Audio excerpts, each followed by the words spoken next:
Hello and welcome to Inside Jacksonville, a production of the UNF Department of Communication and CW17. I'm Erica Protzman. And I'm Tom Litro. We're here each month with stories about life on the First Coast. This month we take a look at different ways the vibrant arts and culture scene make Jacksonville unique.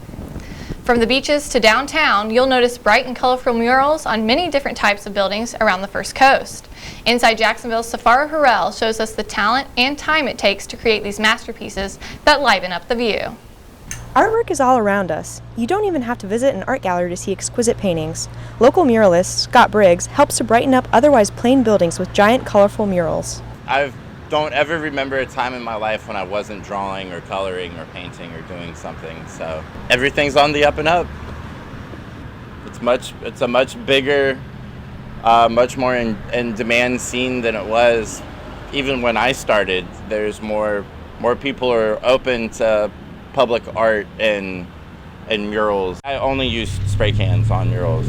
And for the main reason of that is I don't think anybody can afford to have me out there with a paintbrush because it would take like 3 times longer for me. Most muralists like to use spray paint because it's faster, like this one behind me. But artists like Jessica Becker prefer brushes and paint because it allows her to create more detail in her murals. We need it. I mean, I have friends that are in like the business world that are just like, I don't care about art. Like whatever, yeah, it's there. Your inner child comes out when you see art. Like, just like, the most serious person and like I can bring him to look at this and like just light up. So like that's what it's about, like this unconscious like wow. And I'm like, I freehand it and I paint by brush and I'm a girl, so the odds are against me. It's a male dominated, career. Most are guys and most use spray. So I'm like, I take a little bit longer, but it's worth the time. Our art scene is definitely expanding. Now that we have the Elbow District, which is like the art district, it's hopefully getting better. Taco Lu owner Dan Nickel is a big fan of large-scale artwork. Before we moved into the old homestead, Debbie, my wife, and Jessica came over here, took a picture of that back huge expanse of a wall, and then later that same evening she came knocking on my door with a sketch, which is really almost exactly what's on that wall. And it took her 6 weeks to do it, and she's amazing. Look, if you're sitting on the patio the way it was when we got here, it's just this big beige 3-story wall, and it was pretty unremarkable, but what she did to it makes it, you can see it as you drive down the street at night. It's all lit up over the roof. It's just amazing. It's really put us on the map as far as having something really cool to see and look at when you're here. Coloring our city every day, local artists are bringing life to our area through their designs. So the next time you're out and about, take a look around and you might find yourself in front of a masterpiece. Safara Harrell, Inside Jacksonville. With artwork like this, it's easy to see why Jacksonville is known as the Bold City. I love seeing all the creative murals we have throughout the area. Did you know that we had this much art painted across town, Erica? I actually had no idea. And I'll tell you, I eat at Taco Lu all of the time, but I've never really taken the time to appreciate the art that they have there. Yeah, tacos and artwork, you can't really beat that combination, No, can you can't. When you think of tattoos, many people think of how painful the experience can be. Sure, getting a tattoo can be uncomfortable, but when it comes to creative artwork, the reward is often worth the pain. Inside Jacksonville's Jessica Duffy shows us the artistic side of expressing oneself through ink. Tattoos have become part of American culture for a long time, but recently they have become more acceptable and mainstream. Tattoo artists like James Ranieri and Justin Dale have made careers out of their love for art and tattoos. When you think about arts and culture in Jacksonville, a tattoo artist may not be the first thing that comes to mind. At Solid State Art Studio in Riverside, we got a chance to see an artist at work. James Ranieri is showcasing his talent to show art he creates every day. James got an early start to the world of tattoos. Started getting tattooed at a very young age, and it just kind of clicked. I knew it was for me. I knew typical 9 to 5 wasn't for me, and I've always been into art, so it just seemed natural. It takes various traits to be successful in this industry. You definitely need to be creative. You need to be a people person. And you got to always be striving to be better. Like if you're content, then why are you doing it anymore? Unlike some shops, these artists stick to original work and stray away from copying others. That's what we pride ourselves on, is our work, not copying someone else's work to make a quick buck. It's not worth it. If you're going to call yourself an artist, you need to be that, and you need to work at it and do it. Not just trace something someone brings in and then get them out for their dollar. It's it's not what it's about. So.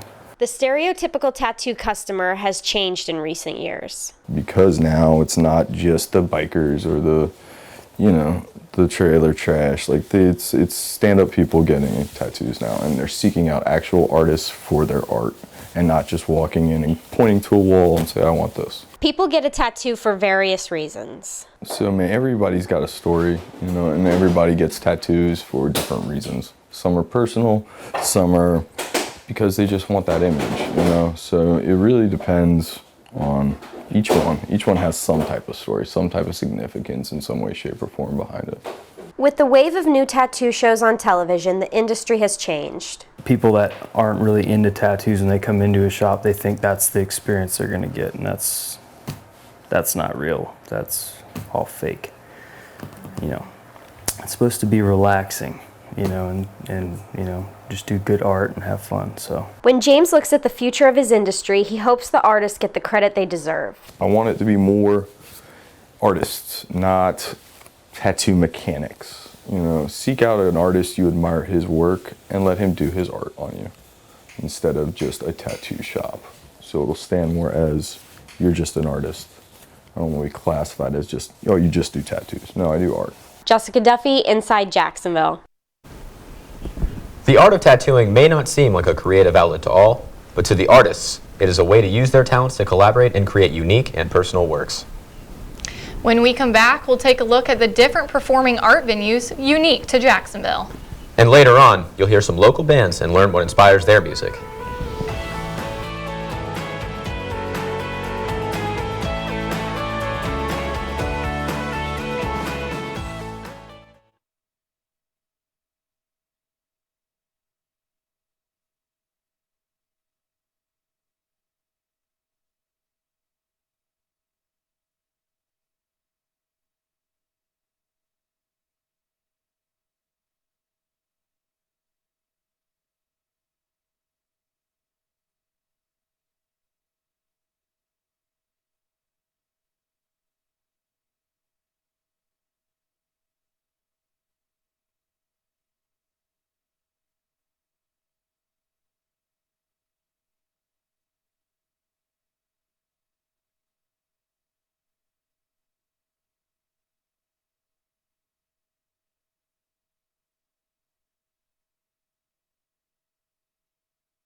Welcome back to Inside Jacksonville. This month, our topic is the different types of arts and culture that make our city unique. Looking around Jacksonville, you don't have to go too far to catch a show or a concert. Inside Jacksonville's Mandy Neeson takes us to a few places that offer unique performing arts experiences.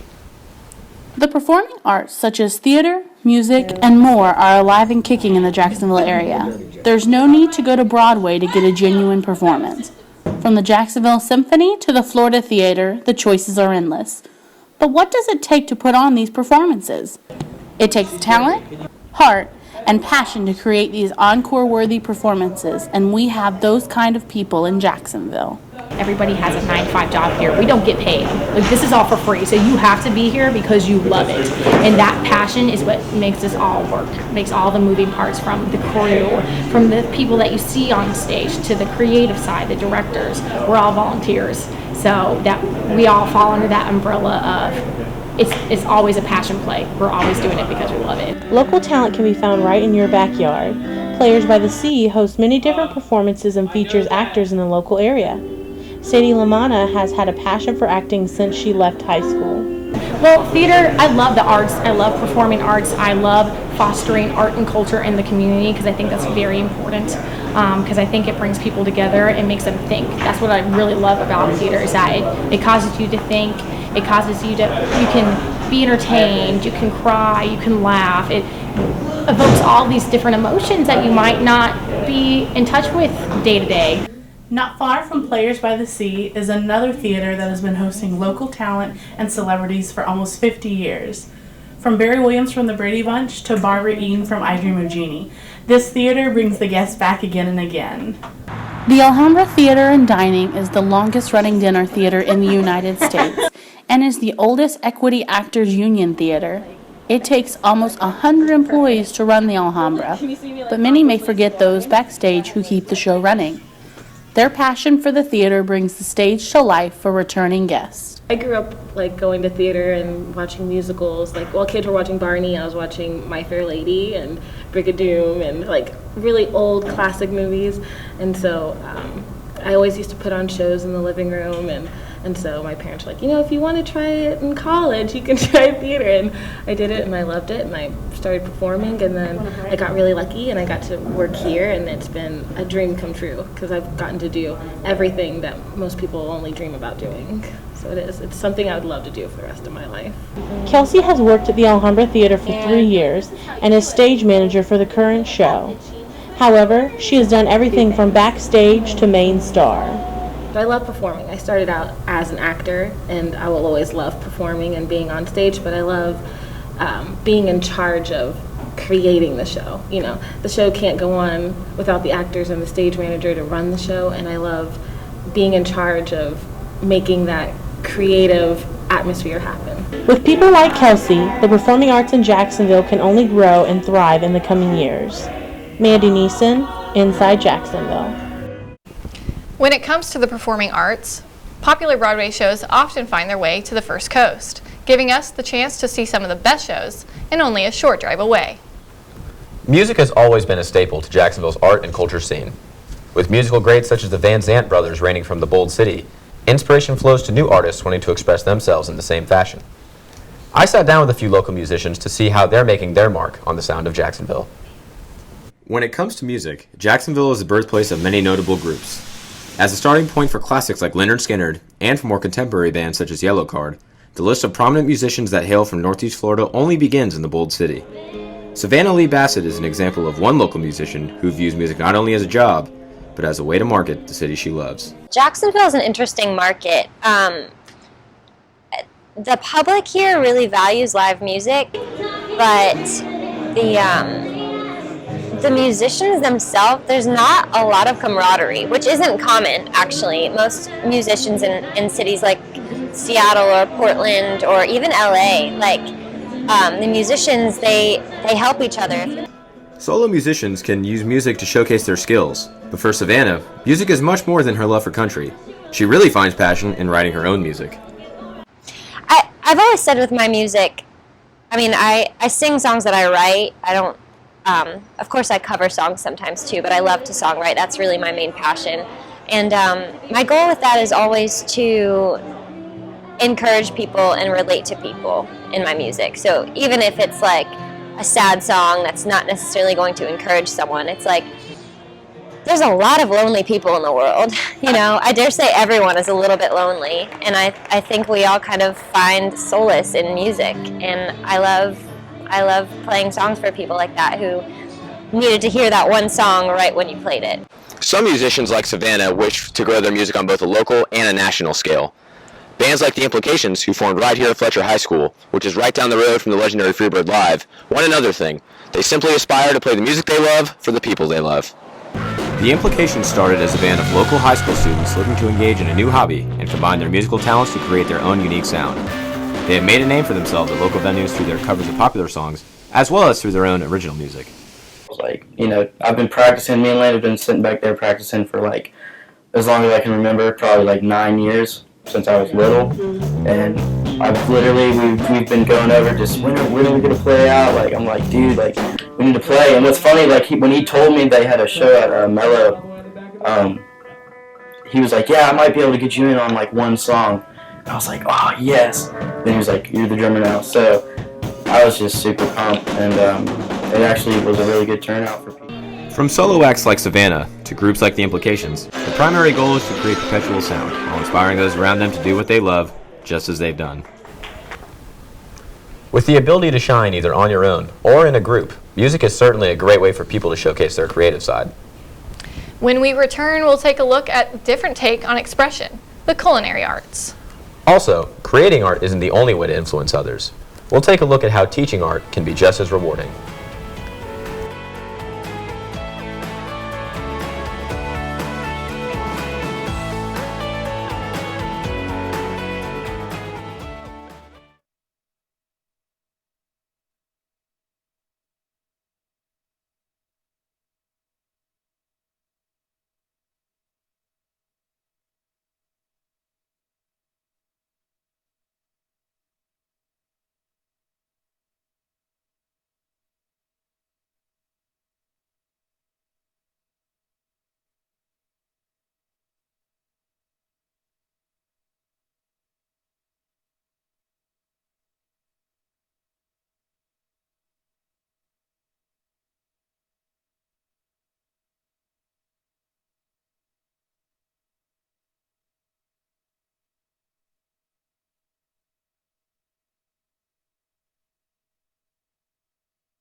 Welcome back to Inside Jacksonville. Our topic this month is the influence of arts and culture on the First Coast. When it comes to art, food isn't usually the first thing that comes to mind. However, Inside Jacksonville's Kelsey Oates takes us to the culinary arts program at FSCJ and shows us just how creative and detail-oriented you can get with food. Celery, red onion, garlic. When it comes to art, food probably isn't the first thing that comes to mind, but here at the Florida State College at Jacksonville Culinary Institute, food is an art that is close to many people's hearts and stomachs. A recipe is just a guideline. It's a guideline to get you started, and then it becomes your own. You start off with a plate, and that becomes your canvas, right? And that canvas, you design the food, right? Whether it be symmetrically put on the plate, different colors, different flavors, obviously different whether it's crunchy, whether it's soft. So he does become a canvas, just like an artist. It is art. It's not just sticking stuff, throwing stuff on the plate. The pieces of art here present themselves as dishes.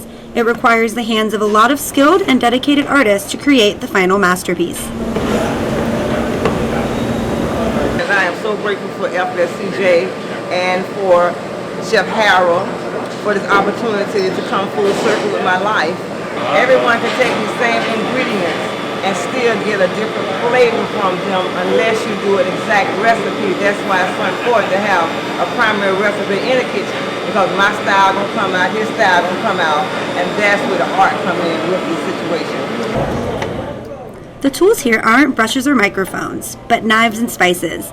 Every little decision made can greatly affect the overall presentation. People put a lot of work into it. They think about how these flavors interact together, how they're going to take all these individual flavors and make one main one, one big one. How are they going to make something special out of all these little ingredients? If you do it right, it is an exact representation of where you're from or who you are. It's an expression, and you can eat it, so that's cool too. There's a lot that goes into the art of cooking. Whether it's slicing or dicing, half the fun is learning how to make these creations, and the other half, getting to eat them. The people who eat the food are the critics of the culinary arts. Although chefs cook their food for their own rewards, it comes down to other people's approval. Well, I'm enjoying it. It's a nice complete meal, in the middle of the day. Plus, I actually like just the variety, having something different on the plate. I live kind of on the other side of town, so it was worth the travel. This art looks so good you could eat it, and luckily, that's what you're supposed to do. So next time you sit down to a delicious meal, remember the creativity and effort that went into the art on your plate. Kelsey Oates, Inside Jacksonville. Showing creativity through food is one of the more unique ways to represent our diverse culture here in Jacksonville. I'll tell you, looking at all that food gets me so excited for Thanksgiving. Oh, I know. I can never decide what's better, the food itself the first time or all the leftovers you have for the whole week after. Right, but there's always so much food, you definitely have enough leftovers. Yeah. When you think of art, you don't normally think of teaching. But for some, teaching is a way to share their passion with those eager to express their creative side. Inside Jacksonville's Trevor Walsh shows us how teaching art classes has become a new social experience. Groups are able to get together and learn how to play music and paint while also having fun. Tracy Morris spends most of his days combining his love of music with his passion for teaching. Students of all ages come to Morris Music Academy to learn the art of music.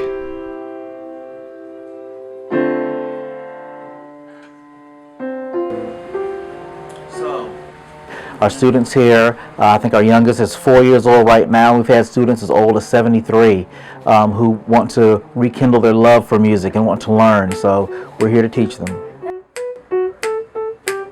Well, I like having a teacher because they can teach you more and you can ask questions and they can respond and they're actually there for you. Mr. Morris, he's funny and he's not too strict, but he also teaches me a lot at the same time.